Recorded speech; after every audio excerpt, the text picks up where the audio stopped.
வாங்க ஃப்ரெண்ட்ஸ், இன்னைக்கு வந்து நான் வந்து பாலாக்கு வச்சு ஒரு கீரை தான் பண்ண போகிறேன். கடைசல் இது வந்து எதுவுமே இல்லாமல் பிளெயினாக பாலாக்கு மட்டுக்கும் வச்சு பண்ண போகிறேன்.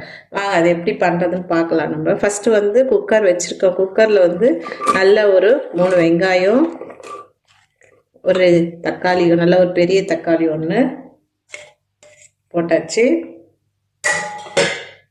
பாலாக்கு வந்து நான் கழுவிட்டு கட் பண்ணி வச்சிருக்கேன்.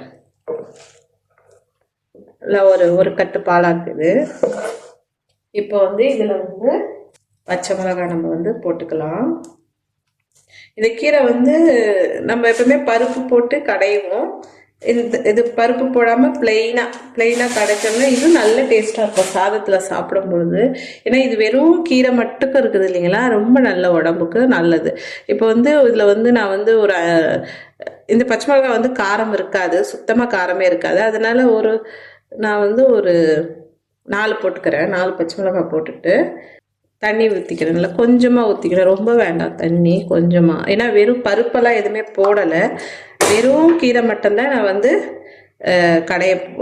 அந்த கடைச்சல், வெறும் கீரை கடைச்சல் தான், பாலக்கீரை கடைச்சல். இது மாதிரி எல்லா கீரையிலுமே பண்ணலாம், நல்ல டேஸ்ட்டாக இருக்கும்.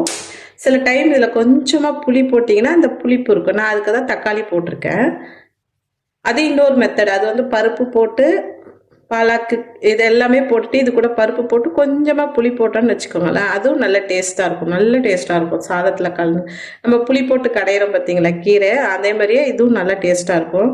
இது வந்து இப்போ நான் வந்து ஸ்டவ் பற்ற வச்சுருக்கேன். இது வந்து கீரை வந்து தண்ணி விட்டுருக்கேன். உப்பு இப்போ போடக்கூடாது, நம்ம கீரையெல்லாம் முடிஞ்ச பிறகு தான் இதில் வந்து உப்பு போடணும், அந்த டைமில் ஆட் பண்ணணும்.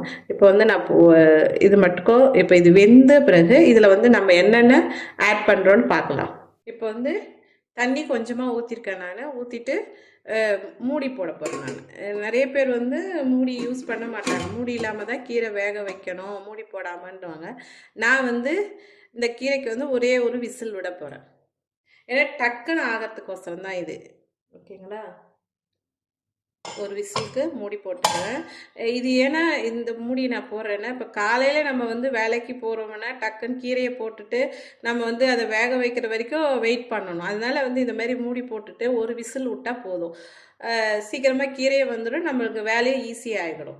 காலைல டிஃபன் பாக்ஸ் பசங்களுக்கு கட்டி கொடுக்குறதோ, இல்லை ஆஃபீஸ் போகும்போது எடுத்துன்னு வேலைக்கு நம்ம போகிறோம் பார்த்தீங்களா, அப்போது கலந்து எடுத்துகிட்டு போகிறதுக்கும் இது வந்து நல்லாயிருக்கும்.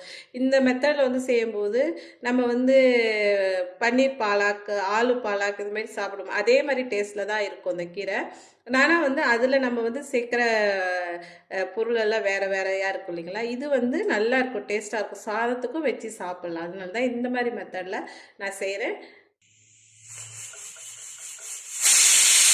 விசில் ஒன்று வந்துட்டு நம்ம ஆஃப் பண்ணிடலாம். இப்போ ஸ்டவ் ஆஃப் பண்ணிவிட்டு விசில் அடங்கினோடனே இதை எடுத்துட்டு நம்ம கேஸ் வந்து போன பிறகு நம்ம மூடி திறந்துட்டு இதில் என்னென்ன நம்ம சேர்க்குறோன்னுட்டு நம்ம பார்ப்போம் ஃப்ரெண்ட்ஸ்.